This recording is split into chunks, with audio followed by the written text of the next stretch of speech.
Historical background. The British came to India in 1600 as traders in the form of East India Company, which had the exclusive right of trading in India under a charter granted by Queen Elizabeth I. In 1765, the company, which till now had purely trading functions, obtained the Diwani, that is, the rights over revenue and civil justice of Bengal, Bihar, and Odisha. This started its career as a territorial power. In 1858, in the wake of the Sepoy Mutiny, the British Crown assumed direct responsibility for the governance of India. This rule continued until India was granted independence on August 15, 1947. With independence came the need of a constitution, as suggested by M.N. Roy, a pioneer of the communist movement in India and an advocate of radical democratism in 1934. A constituent assembly was formed for this purpose in 1946, and on January 26, 1950, the constitution came into being. However, various features of the Indian constitution on January 26, 1950, the constitution came into being. However, various features of the Indian constitution and polity have their roots in British rule. There are certain events in the British rule that laid down the legal framework for the organization and functioning of government and administration in British India. These events have greatly influenced our constitution and polity. They are explained here in a chronological order. The Company Rule 1773 to 1858, the Regulating Act of 1773. This act is of great constitutional importance as it was the first step taken by the British government to control and regulate the affairs of East India Company in India. It reorganized for the first time the political and administrative function of the company, and it laid the foundation of central administration in India. Features of the Act. It designated the Governor of Bengal as the Governor General of Bengal and created an executive council of 4 members to assist him. The first such Governor General was Lord Warren Hastings. Second, it made the Governor of Bombay and Madras presidencies subordinate to the Governor General of Bengal, unlike earlier when the 3 presidencies were independent of one another. Third, it provided for the establishment of a Supreme Court at Calcutta, 1774, comprising 1 Chief Justice and 3 other judges. Fourth, it prohibited the servants of the company from engaging in private trade or accepting presents or bribe from the natives. Fifth, it strengthened the control of British government over the company by requiring the Court of Directors, governing body of the company, to report on its revenue, civil and military affairs in India. Pitt's India Act of 1784. In a bid to rectify the defects of Regulating Act of 1773, the British Parliament passed the Amending Act of 1781, also known as the Act of Settlement. The next important act was the Pitt's India Act of 1784. Features of the Act. It distinguished between the commercial and political functions of the company. It allowed the Court of Directors to manage the commercial affairs but created a new body called Board of Control to manage the political affairs. Thus, it established a system of double government. It empowered the Board of Control to supervise and direct all operations of the civil and military government or revenues of the British possessions in India. Thus, the act was significant for 2 reasons. First, the company's territory in India were for the first time called the British possessions in India, and the second, the British government was given the supreme control over company's affairs and its administration in India. Charter Act of 1833. This act was the final step towards centralization in British India. Features of the act. It made the Governor General of Bengal as the Governor General of India and vested in him all civil and military power. Thus, the Act created for the first time a Government of India having authority over the entire territorial area possessed by British in India. Lord William Bentinck was the first Governor General of India. It deprived the Governor of Bombay and Madras of their legislative power. The Governor General of India was given executive legislative power for the entire British India. The laws made under the previous acts were called as regulation, while the laws made under this act were called act. It ends the activities of East India Company as a commercial body, which became a purely administrative body. It provided that the company's territories in India were held by it in the trust of His Majesty, his heirs and successor. The Charter Act of 1833 attempted to introduce a system of open competition for selection of civil servants and stated that the Indians should not be debarred from holding any place of office and employment under the company. However, this provision was negated after the opposition from the Court of Directors. Addition of members in Governor General, that is a law member, T.B. Macaulay. Charter Act of 1853. This was the last of the series of charter acts passed by the British Parliament between 1793 and 1853. It was the first significant constitutional landmark. Features of the Act. It separated for the first time the legislative and executive function of the Governor General's Council. It provided for addition of 6 new members called legislative councillors to the council. In other words, it established separate Governor General's Legislative Council, which came to be known as Indian Central Legislative Council.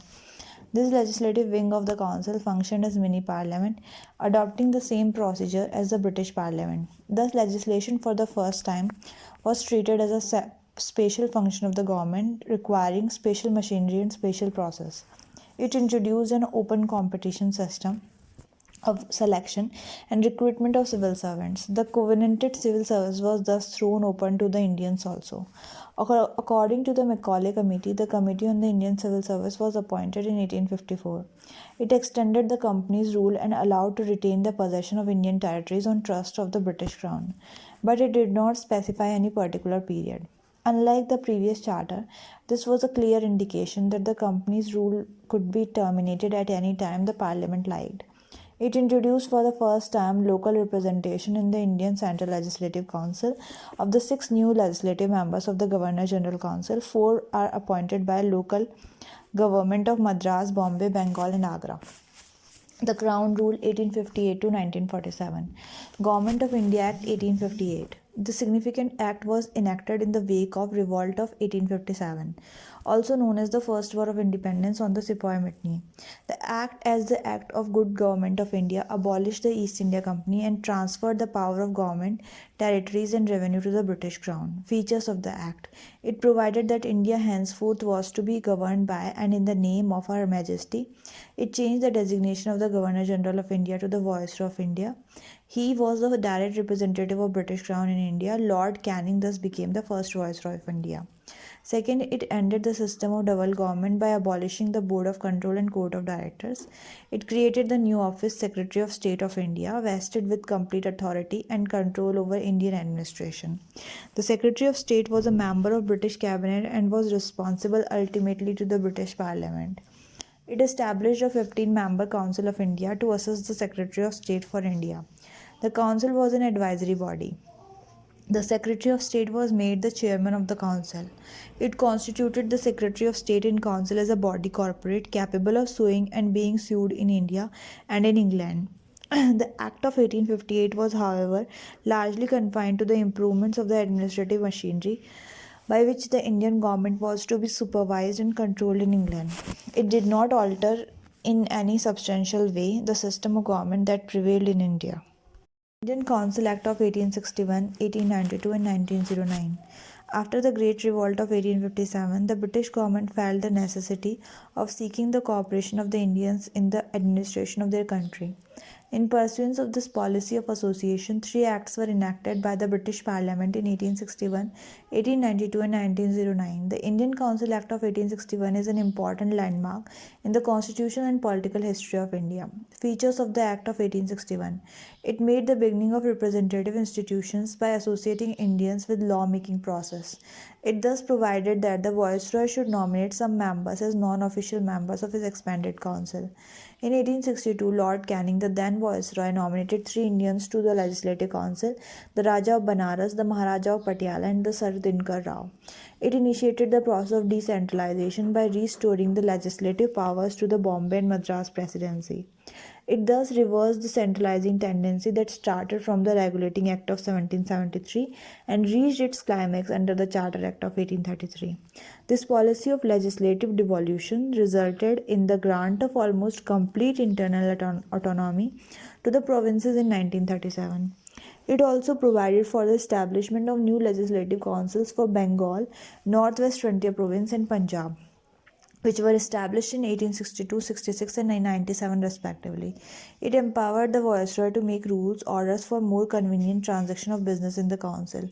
It also gave a recognition to the portfolio system introduced by Lord Canning in 1859. Under this, a member of the Viceroy Council was made in charge of one or more departments of the government and was authorized to issue final orders on behalf of the Council on matters of his departments. It empowered the Viceroy to issue ordinances without the concurrence of the Legislative Council during an emergency. The life of such an ordinance was 6 months. Features of the Act of 1892. It increased the number of additional members to the central and provincial legislative councils but maintained the official majority in them. It increased the functions of legislative councils and gave them the power of discussing the budget and addressing questions to the executive. It provided for the nomination of some non-official members of a central legislative council by the viceroy on the recommendation of the provincial legislative councils and the Bengal Chamber of Commerce, and that the provincial legislative council by governor on the recommendation of district boards, municipalities, universities, trade associations, zamindars, and chambers. The Act made by a limited and indirect provision for use of election in filling up some of the non-official seats, both in the central and provincial legislative council. The word election was, however, not used in the Act. The process was described as nomination made on recommendation of certain bodies. Features of the Act of 1909. This Act is also known as Morley-Minto Reform. Lord Morley was the Secretary of State and Minto was the Viceroy in India. It considerably increased the size of Legislative Council, both central and provincial. The number of members in the Central Legislative Council was raised from 16 to 60. The number of members in the Provincial Legislative Council was not uniform. It retained official majority in the Central Legislative Council but allowed the Provincial Legislative Councils to have non-official majority. Third, it enlarged the deliberative function of the Legislative Council at both the levels. For example, members were allowed to ask supplementary questions, move resolution on the budget, and so on. Fourth, it provided for the first time for the Association of Indians with the Executive Council of the Viceroy and Governors. Satyendra Prasad Sinha became the first Indian to join the Viceroy's Executive Council. He was appointed as a law member. It introduced a system of communal representation for Muslims by accepting the concept of separate electorate. Under this, the Muslim members were to be elected only by Muslim voters. Thus, the Act legalized communalism, and Lord Minto came to be known as the father of communal electorate. It also provided for the separate representation of Presidency Corporation, Chamber of Commerce, universities, and zamindars. Government of India Act of 1919. On August 20, 1917, the British government declared for the first time that the objective was the gradual introduction of responsible government in India. The Government of India Act 1919 was thus enacted, which came into force in 1921. This act is also known as Montagu-Chelmsford reforms. Montagu was the Secretary of State for India and Chelmsford was the Viceroy. Features of the Act. It relaxed the central control over the provinces by demarcating and separating the central and provincial subjects. The central and provincial legislature were authorized to make laws on their respective list of subjects. However, the structure of the government continued to be centralized and unitary. It further divided the provincial subjects into two parts, transferred and reserved.